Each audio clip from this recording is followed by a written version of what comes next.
My question is कि हम जब मेडिटेशन करते हैं या फिर कोई भी फिज़िकल एक्सरसाइज भी करते हैं, so we use it as a tool कि हमें अच्छा फील होना शुरू हो जाता है। जैसे मैं दिमाग में कुछ कुछ चल रहा है, तो अच्छा फील करने के लिए मैं थोड़ा सा बैठ जाऊंगी, तो थॉट्स जो हैं वो शांत हो जाएंगे, 10 मिनट शायद। बट ये जो आपने बोला है कि क्वेश्चन अराइज हो, तो वो कैसे होंगे? क्या मुझे 10 की जगह 20 मिनट बैठूं तो हो जाएंगे? ज़्यादा देर तक मेडिटेशन में बैठना इज़ नॉट अ सॉल्यूशन, क्योंकि मैं ऐसे बहुत सारे लोगों को जानता हूँ जो पिछले 10 साल से, 20 साल से, 30 साल से तरह तरह की मेडिटेशंस कर रहे हैं, तरह तरह की बुक्स पढ़ रहे हैं, उनको एक एक वर्स उस बुक का याद है। तो ज़्यादा बैठना इज़ नॉट अ सॉल्यूशन। लेकिन अगर आप अपने आप से ये क्वेश्चन पूछना शुरू कर देते हो, जैसे कोई थॉट उठा माइंड में, या आप परेशान हो, तो अपने आप से क्वेश्चन पूछते हो कि परेशान कौन है। एक है परेशानी की जो वजह है, जो आपको लगती है, उस पर आप काम करो। यानी आपके लिए परेशानी की वजह क्या हो सकती है? आपके husband, if you are married, या फिर पेरेंट्स, या फिर कोई और इंसान, या फिर कोई सिचुएशन। एक है आप उस लेवल पे काम करो। दूसरा है कि आप अपने आप से क्वेश्चन पूछो कि परेशान कौन है, let me figure it out. क्या एक वाइफ परेशान है या एक विमेन परेशान है? अब पहले क्या हो, वाइफ हो या विमेन हो? इसमें कोई डाउट तो नहीं है ना? कभी भी डाउट हो तो एक बड़ा आसान सा तरीका होता है कि जिसके मरने के बाद भी आप जिंदा रहते हो, वो आप हो। क्योंकि वो तो मर गया लेकिन आप नहीं मरे। इसको बहुत ही बेसिक लेवल पे बोलूं तो ये मैंने शर्ट पहनी हुई है, अगर शर्ट को जला दूं तो क्या मैं मरा? नहीं मरा, तो मतलब मैं शर्ट नहीं हूं। सिंपल हो गया ना? तो अगर आज आप वाइफ हो, कल डिवोर्स हो जाता है, तो वो वाइफ कहां है? उसकी डेथ हो गई ना? विमेन तो नहीं मरी ना? तो इसका मतलब आप क्या हो, वाइफ हो या विमेन हो? आप विमेन हो और वाइफ का रोल प्ले कर रहे हो। और जब आप रोल प्ले करते हो तो ऊपर ऊपर लेवल पे फर्क पड़ता है उसकी वजह से, लेकिन डीप विद इन फर्क नहीं पड़ता है। सर, ये रोल प्ले करते करते हम भूल ही जाते हैं कि मैं ये हूँ या वो हूँ, और वो हम कंफ्यूज होके बस उसी में रह जाता है। कुछ ऐसा होता है शायद। आप भूलते नहीं हो, आपको ये पता ही नहीं है कि आप क्या हो। दोनों में एग्जैक्टली। बड़ा फर्क है।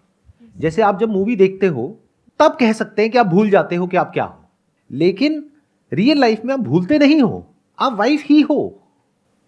मेरी इस बात को भी बहुत सारे लोग क्वेश्चन करेंगे, कहेंगे क्या बकवास कर रहे हो, ये कोई अलग अलग थोड़ी ना है, वाइफ और वुमेन एक ही तो है।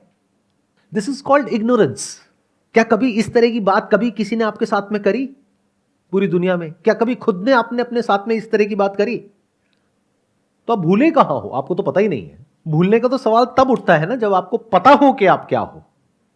और अभी तो मैं सिर्फ वुमेन तक गया हूं, एक स्टेप और पीछे जाओगे तो क्या आप एक इंसान हो पहले या एक वुमेन हो? आपकी आइडेंटिटी है कि आप एक वुमेन हो, वो वुमेन जो शादी के बाद में वाइफ है। बट मैं ये कह रहा हूं कि आपकी ये जो आइडेंटिटी है, जो वुमेनहुड पे टिकी है, उसको भी चेंज किया जा सकता है। क्या आज साइंस ने इतनी तरक्की नहीं कर ली है कि वुमेन को मैन बनाया जा सकता है और मैन को वुमेन बनाया जा सकता है? और बन ही रहे हैं बहुत सारे। ध्यान से सुनो, ध्यान से समझो।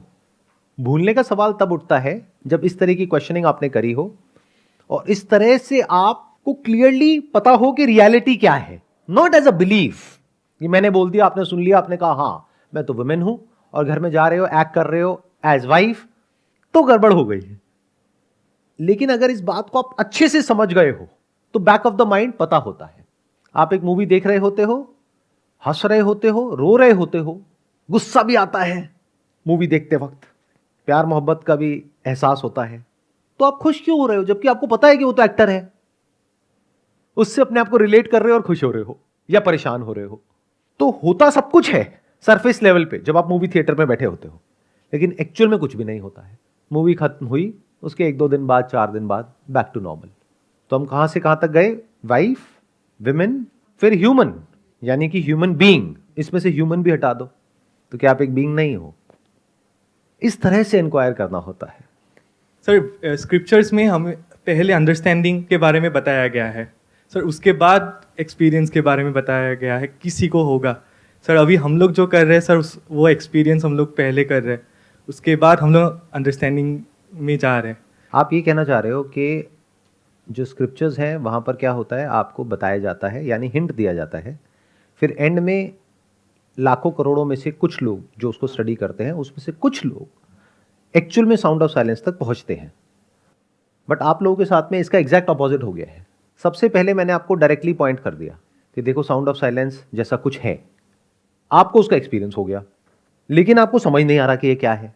तो दोनों में से कौन सा रूट बेटर है? Sir I am just curious to know, आप ऐसे यहाँ तक कैसे पहुँचे सर? मुझे किसी ने पॉइंट किया था, उन्होंने कभी उपनिषद को, वेदांत को स्टडी नहीं किया, तो उनके माइंड में एक इमेजिनेशन थी कि ये जो साउंड ऑफ साइलेंस है, इस पर चल करके हम एक दिन एक ऐसी जगह पर जाएंगे, बस आंख बंद करके हमको इसके ऊपर ध्यान लगाना है, तो हम एक ऐसी जगह पर जाएंगे जहाँ पे द्वार खुलेगा और वहाँ पर अंदर भगवान प्रकट होंगे। तो ये उनकी अपनी इमेजिनेशन थी।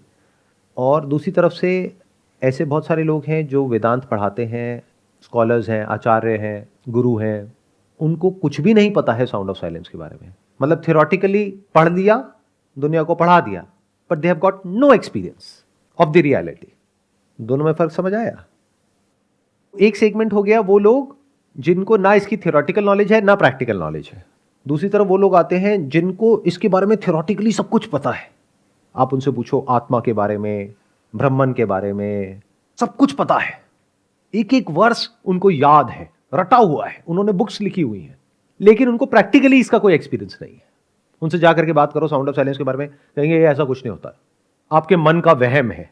मन का वहम मतलब क्या? जो मन से आ रहा है, मेमोरी से आ रहा है। क्या ये साउंड ऑफ साइलेंस आपकी मेमोरी से आ रही है? तो ये तो रियलिटी है, it has got nothing to do with memory. But ऐसे बहुत सारे लोग हैं जो पढ़ते हैं, पढ़ाते हैं, लेकिन कहते हैं साउंड ऑफ साइलेंस झूठ है। वो इंसान खुद भटका हुआ है और औरों को भी भटका रहा है। ये दूसरी कैटेगरी है। तीसरी कैटेगरी है जिनको साउंड ऑफ साइलेंस का एक्सपीरियंस है। बहुत सारे संत हैं, महात्मा है, सीधे साधे लोग हैं, उनको एक्सपीरियंस है और इसके ऊपर मेडिटेशन करते रहते हैं, but they have got no clue about the theoretical knowledge of what it is. उन्होंने कभी वेदों को नहीं पढ़ा है, स्क्रिप्चर्स को नहीं पढ़ा है, तो दे हैव नो आइडिया। तो अब सवाल उठता है कि ये जो मैंने किया उसके पीछे क्या वजह है? आज से करीबन 11 साल पहले मुझे कुछ एक्सपीरियंसेस हुए बॉडी के लेवल पे, माइंड के लेवल पे। तो आई थॉट कि वो कुछ सुपर नेचुरल एक्सपीरियंसेस है। मैंने उसको भी इंक्वायर किया कि वो क्या है और उसकी क्या इंपॉर्टेंस है इस बात के ऊपर। बिकॉज मेरा कोई एजेंडा नहीं था राइट फ्रॉम डे वन। जैसे हर एक का कोई ना कोई एजेंडा होता है कि मैं ये कर रहा हूँ इसलिए, तो मेरा कोई एजेंडा नहीं था कि मुझे ये चाहिए वो चाहिए। तो मैं खुद से सच बोलता चला गया कि अच्छा मुझे ये स्पिरिचुअल एक्सपीरियंस हुआ, लेकिन मेरी कोई लाइफ तो बेटर हुई नहीं है। वो आया और गया और अब मैं वापस से उसको रिपीट करने की कोशिश कर रहा हूँ, वो हो नहीं रहा है। तो फिर मैं अलग अलग जगहों पे गया, अलग अलग लोगों से मिला, अलग अलग बुक्स को पढ़ा, अलग अलग रिलीजन्स की, अलग अलग स्क्रिप्चर्स को पढ़ा। फिर एक इंसान मुझे ऐसे मिले जो एक बहुत ही नॉर्मल सी लाइफ जी रहे। मैं उनके घर गया, उनके साथ बैठा, तब उन्होंने मुझे पॉइंट कर दिया साउंड ऑफ साइलेंस की तरफ। और मेरे को जैसे ही उन्होंने बताया, मैंने कहा हाँ है। तो लॉजिकली मेरे माइंड में क्या आया कि क्योंकि मैंने ये सब किया, इतने तरह की मेडिटेशंस करी और मुझे इतने तरह तरह के एक्सपीरियंसेस हुए स्पिरिचुअली, इस वजह से मैं साउंड ऑफ साइलेंस को सुन पा रहा हूं। तो मैं वहां रुका नहीं। इस एक्सपीरियंस के बाद में फिर मैं जितने भी वेदांता के बड़े बड़े जो स्कॉलर्स हैं, जो आचार्य हैं, जो रियल आचार्य हैं, उनसे मिला, जो 50 साल से पढ़ा रहे हैं, जिन्होंने पीछे किसी ऐसे से पढ़ा है जिसने अपनी पूरी लाइफ को इसको डेडिकेट किया है। तो उन लोगों से मैं जा करके मिला। उनमें से भी 90% लोग ऐसे थे जिनको साउंड ऑफ साइलेंस के बारे में कुछ भी नहीं पता, लेकिन 2-3 लोग ऐसे मिले जिनको पता था, लेकिन वो भी एक लेवल तक इसको कनेक्ट कर पा रहे थे। फिर उनके साथ में मेरा डिस्कशन हुआ, डिबेट हुआ। तो जैसे ही उनके जो कोर बिलीव्स थे उसको मैं क्वेश्चन करता था, तो वो अनकंफर्टेबल होने लग जाते थे। उनको ये गलतफहमी थी क्योंकि उन्होंने स्क्रिप्चर्स को स्टडी किया और उसके बारे में चिंतन किया, इसलिए 20-30 साल बाद वो वहां तक पहुंचे और वो मुक्त हो गए। तो उन्होंने जो डिसीजन लिया 40 साल पहले, यानी सब कुछ छोड़ने का और अपना नाम बदलने का, तो वो डिसीजन को उन्होंने वैलिडेट कर दिया ये कह करके कि देखो मैंने ये सब स्टडी किया और फाइनली मैंने इसको एक्सपीरियंस किया, तो अब मैं मुक्त हो गया और मेरा पुनर्जन्म नहीं होगा। मैंने पुनर्जन्म को क्वेश्चन कर दिया। मैंने कहा यहां तो साफ साफ लिखा हुआ है कि ना तो आत्मा पैदा होती है ना मरती है, तो पुनर्जन्म किसका हो रहा है?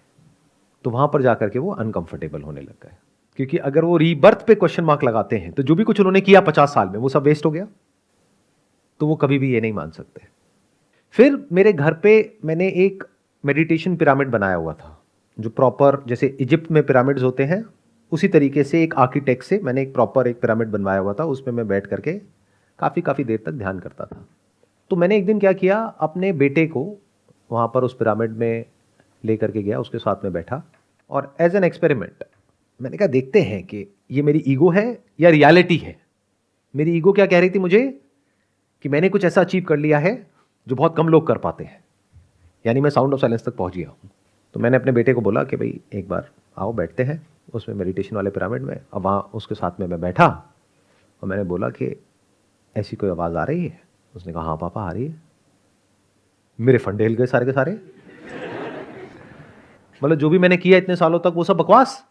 सोचो 5-7 साल तक मैंने क्या क्या किया, कितनी जगह गया, कितना कुछ मेडिटेशन किया। मैंने कहा वो सब बेकार है।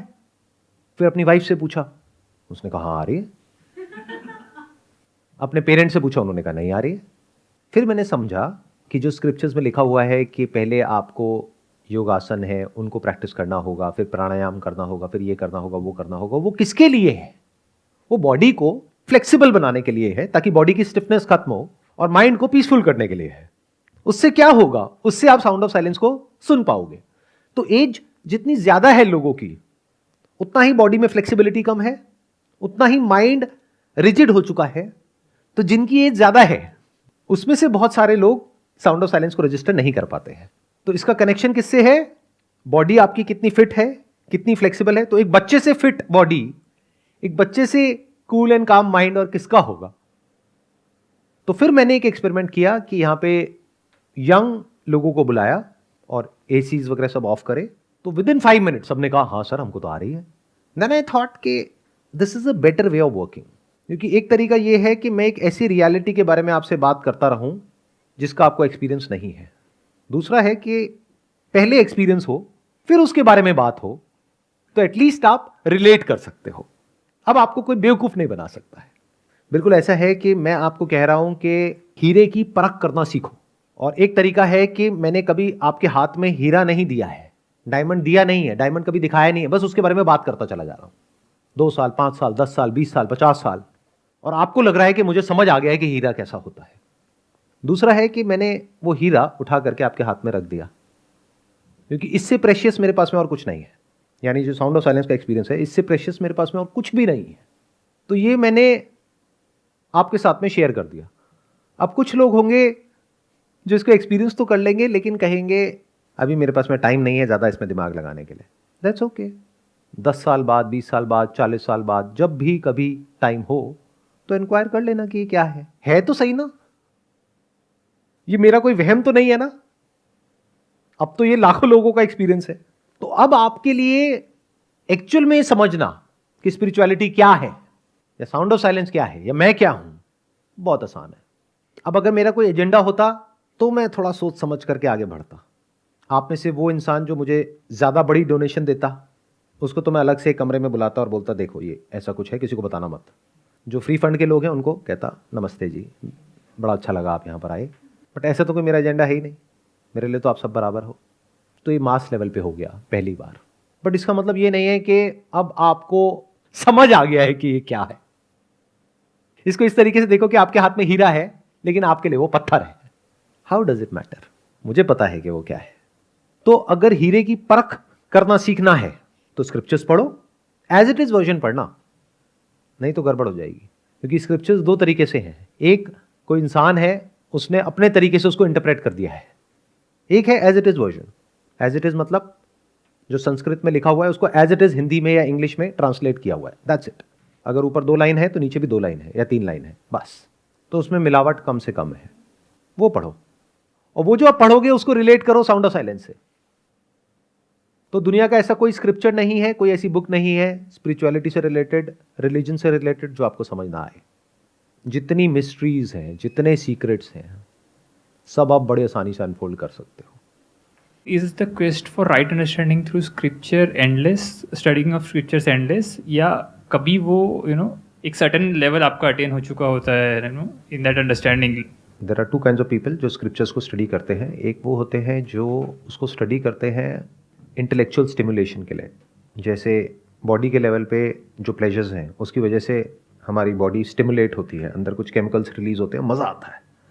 ऐसी इंटेलेक्चुअली ऐसी बातें सुनने में, देखने में, पढ़ने में जो कुछ अलग है, यूजुअल जो कोर्स में हमारी दुनिया में बातें होती हैं तो उसमें मज़ा आता है, उसका तो कोई अंत नहीं है। पूरी ज़िंदगी बैठे बैठे किसी को भी सुनते रहो, अलग अलग लोगों को, बहुत तरह के लोग हैं जो तरह तरह की बातें करते हैं, बहुत तरह के स्क्रिप्चर्स हैं, पढ़ते रहो, there is no end to it. But आपको समझना है कि जो भी स्क्रिप्चर्स हैं वो है किस लिए। Those are like sign boards. जैसे साइन बोर्ड होता है, कहीं जाना होता है आपको तो एक एरो मार्क होता है कि इस डायरेक्शन में जाना है। तो अगर उस साइन बोर्ड को आप पकड़ करके बैठे रहे तो कोई एंड नहीं है उसका। लेकिन जिस तरफ वो साइन बोर्ड इशारा कर रहा है, अगर उसको आपने देख लिया, for example if sign board is talking about the moon and if you can look at the moon, then why do you have to read about the moon, और why do you need that sign board? You need it till the time जब तक आपने उसको actual में नहीं देखा है।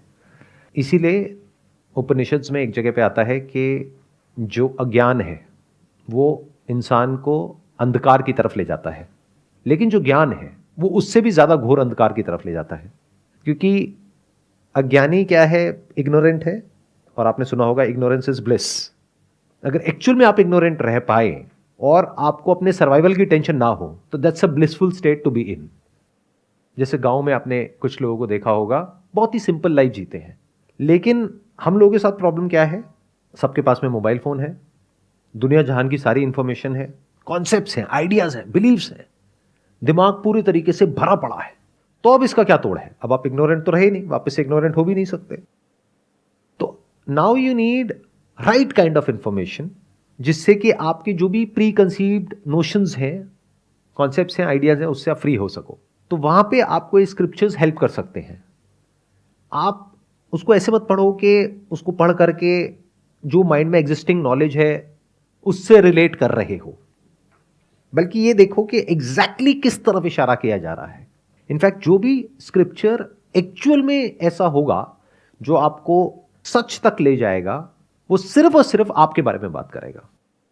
तो जैसे जैसे स्टेप बाय स्टेप आपको अपने बारे में समझ आता चला जाएगा, तो फिर एक पॉइंट ऐसा आएगा जब किसी भी तरह के स्क्रिप्चर की, किसी भी तरह की मेडिटेशन की, किसी भी तरह की प्रैक्टिस की आपको ज़रूरत नहीं होगी। मतलब वो छोड़ोगे नहीं, वो छूट जाएगा।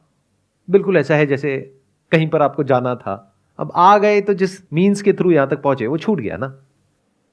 ऐसे ही चीज़ें छूट जाती हैं। एक पॉइंट ऐसा आता है जब जा करके अगर आप सिंसियर हो तो आप क्वेश्चनिंग करते रहते हो, तब वो स्क्रिप्चर्स आपको हेल्प करते हैं। But then there is a point when the questioner is no more, the experiencer is no more, the observer is no more, the concept of self is no more. तो अब करने को क्या रह गया है? जब तक मैं हूं तभी तक तो करने के लिए कुछ रह गया है। एक है मेरा होना, एक है मेरे होने का एहसास। तो मेरे होने के एहसास के होने के लिए इस बॉडी की जरूरत है, थॉट की जरूरत है, बट मेरे होने के लिए ना बॉडी की जरूरत है ना थॉट की जरूरत है। तो अगर आप यहां तक पहुंच जाते हो तो उसके बाद में क्या रह जाता है? अब आपके अंदर ये जो क्रेविंग है कि और पढ़ लूं और पढ़ लूं और पढ़ लूं, वो चली जाती है अपने आप ही। फिर उसके बाद में आप जो भी हो रहा होता है इस दुनिया में, या आपकी बॉडी के लेवल पे, आपके माइंड के लेवल पे, वो सब आपको नजर आने लग जाता है। और फिर क्या होता है? आपके अंदर से अर्ज निकल जाती है सामने वाले को बदलने की, ये अर्ज निकल जाती है खुद को बदलने की, ये अर्ज निकल जाती है दुनिया को बदलने की। तभी तो सेपरेशन मिटा, नहीं तो आप तो दुनिया के ठेकेदार बन गए। या जिस भी रिलेशन में आप हो वहां पे आप एक अथॉरिटेटिव पोजीशन में आ गए, मैं गुरु हूं, तुम सारे शिष्य हो। गड़बड़ हो गई ना। तो जो राइट अंडरस्टैंडिंग है स्पिरिचुअलिटी की, उसके बाद में पढ़ने को, सुनने को, करने को, ना करने को कुछ भी नहीं रह जाता है। This is called the state of total acceptance. मतलब ये पूरी दुनिया जैसी है, जो है, उसको पूरी तरह से आपने एक्सेप्ट किया है बिना कुछ भी बदले। सब कुछ जो हो रहा है that is all happening on its own accord, चाहे इस लेवल पे चाहे उस लेवल पे। इस स्टेट को आप कह सकते हो एफर्टलेस मेडिटेशन। इसको हिंदी में कहा जाता है सहज समाधि। मतलब कुछ करने की जरूरत नहीं है, 24/7 you are at ease. At ease मतलब ये नहीं कि आप परेशान नहीं हो रहे हो, आप डिटैच हो गए हो, या अपने बच्चों को देख करके आपके अंदर कोई फीलिंग नहीं हो रही है, आपको रोना नहीं आ रहा है। सब कुछ हो रहा है, गुस्सा भी आ रहा है, जिसको आप प्यार कहते हो वो भी है, अटैचमेंट भी है, केयर भी है, सेल्फलेसनेस है और सेल्फिशनेस भी है। वॉयलेंस भी है और नॉन वॉयलेंस भी है, बुरे से बुरा कुछ भी है आपके अंदर और अच्छे से अच्छा कुछ भी है। अब बताओ क्या करोगे? पूरा स्पेक्ट्रम कवर हो गया। दैट मीन्स ये जो स्ट्रगल है हम सबकी लाइफ में कुछ बनने की, उससे अलग या उससे बेटर जो अभी हम हैं, उससे एक अलग स्टेट में जाने की, वो पूरी की पूरी स्ट्रगल खत्म हो जाती है साइकोलॉजिकल लेवल पे। फिजिकल लेवल पे चलती रहती है। यानी अगर आप एक बिजनेस कर रहे हो तो वहां पे यू आर कॉम्पिटिटिव, बेवकूफ नहीं हो। अगर वो आपके साथ बुरा है तो आप उसके साथ बुरे हो, वो अच्छा है तो आप उसके साथ अच्छे हो। जब इस तरह से आप चीज़ों को समझने लग जाते हो तो आप जुड़ गए हो पूरे के पूरे यूनिवर्स के साथ में। रमण महर्षि है, उनको सुन सकते हो, उनकी बुक्स पढ़ सकते हो। श्री निसर्गदत्ता महाराज है, उनकी बुक्स पढ़ सकते हो। सर जैसे अभी आपने निसर्गदत्ता महाराज की बात करी, तो सर वो ऐसा बताते हैं कि आई एम जो कि सबके अंदर एक कॉमन फैक्टर है, आई एम, तो क्या सर हम उस पर अगर कॉन्शियस अटेंशन पे करें तो क्या ये हम साउंड ऑफ साइलेंस से रिलेट करके हम इसके थ्रू भी रियलिटी तक जा सकते हैं सर? आपके अंदर एक अपने होने का एहसास है। अभी वो कहाँ है? मान लो ब्रेथ पे है। अब ब्रेन में ले जाओ, अब अपनी 2 फिंगर्स को टच करो, यहाँ आ गया। ऐसे ही लग रहा है ना, मैं यहाँ हूँ, मैं ये हूँ। जब गहरी नींद में ये सब नहीं होता है तो आप क्या होते हो? वो मैं हूँ नहीं होता है ना। तो आपको क्या लग रहा है? ये जो मैं भटक रहा है, कभी थॉट में जा रहा है, कभी ब्रेथ पे आ रहा है, कभी मेरी साउंड पे आ रहा है, तो आपका ये वाला जो मैं हूँ है, ये टिका हुआ है किसी ना किसी सेंसेशन पे या किसी ना किसी सेंस ऑब्जेक्ट पे। जैसे अगर मैं अपनी बात करूं, आप अपने ऊपर रख करके देखो, मैं ब्रेथ को महसूस कर पा रहा हूं। ये क्या है? Direct perception. ये कोई थॉट नहीं है। थॉट को आपने यूज किया ब्रेथ तक आने के लिए, लेकिन अब ब्रेथ को आप डायरेक्टली फील कर रहे हो। अब एक है आप कुछ सोच रहे हो कि कल आप इस वक्त क्या कर रहे थे। अब आप कहाँ चले गए? ब्रेथ से हट गए, मेमोरी में चले गए। तो या तो आपका मैं हूं टिका होता है डायरेक्ट कोई परसेप्शन के ऊपर, डायरेक्ट कोई साउंड आ रही है मेरी, अभी सुन रहे हो, इस पे आपका मैं हूं टिका हुआ है। अब मैं नहीं बोल रहा हूं, साउंड नहीं है। अब आपके मैं हूं ने एब्सेंस ऑफ साउंड को पकड़ लिया, बीच बीच में थोड़ा सा साउंड ऑफ साइलेंस भी आ गई, कुछ सेंसेशन हुई, ध्यान वहां चला गया। तो एक आपका मैं है जो जुड़ा हुआ है या तो सेंस ऑब्जेक्ट के साथ में जो हमारे 5 सेंसेस हैं, या मेमोरी के साथ में, या अगर आप और एक स्टेप आगे जाओ तो साउंड ऑफ साइलेंस के साथ में। अगर ये तीनों ही नहीं है तो आप गहरी नींद में हो। यानी जब कुछ होता है तब आप कहते हो मैं हूं, जब कुछ नहीं होता है तो क्या होता है?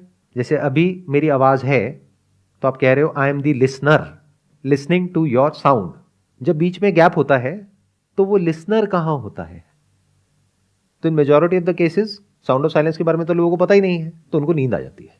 इसीलिए आप देखोगे ज्यादातर मेडिटेशन सेंटर्स में क्या होता है, लोगों की खराटे की आवाज आ रही होती है।